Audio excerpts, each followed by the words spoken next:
ইমানকেইজন বিদেশী ছাত্ৰ-ছাত্ৰী একেখন মঞ্চতে ক'ত আৰু কেনেকৈ নৃত্য উপভোগ কৰি আছে ভিডিঅ'টো শেষলৈ চাই থাকক আপোনালোক সকলোৱে গম পাব। নমস্কাৰ, মই পূজা, ক্ৰিয়েটিভ ৱৰ্ল্ড বাই পূজা চেনেলটিৰ অন্য এটি ব্লগলৈ আপোনালোক সকলোকে পুনৰবাৰ স্বাগতম জনাইছোঁ। এই যে দেখিছে এই অৰ্ডাৰখিনি, এই অৰ্ডাৰটি কিছু পুৰণা আছিলে।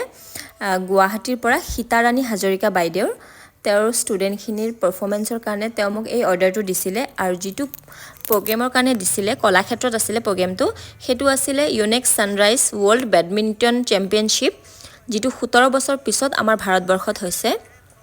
লাষ্ট হৈছিলে 2008 চনত দিল্লীত, আৰু এইবাৰ আমাৰ কাৰণে খুব সৌভাগ্যৰ কথা যে এইটো অসমত হৈছিলে আৰু অসমীয়া কালচাৰবোৰ তেওঁলোকৰ আগত প্ৰদৰ্শন কৰিবলৈ এই গোটেই প্ৰগ্ৰেমৰ ভাৰ দিছিলে ৰঞ্জিত গগৈ ছাৰক, আৰু তাৰে এটা পাৰ্ট হ'লোঁ মই। মোক এই জুৱেলাৰীখিনি বনাবলৈ দিছে আৰু মোৰ কাৰণে খুব সৌভাগ্যৰ কথা।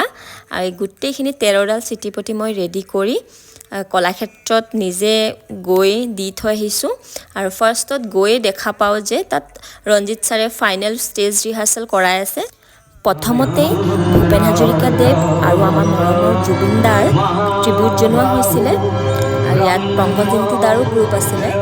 এই প্ৰতিযোগিতাখনক মুঠ 38টা দেশে অংশগ্ৰহণ কৰিছিল, আৰু এইখন যে আমাৰ অসমত হৈছে আৰু আমাৰ অসমীয়া সংস্কৃতি দেখুৱাবলৈ পাইছোঁ, বহুত গৌৰৱবোধ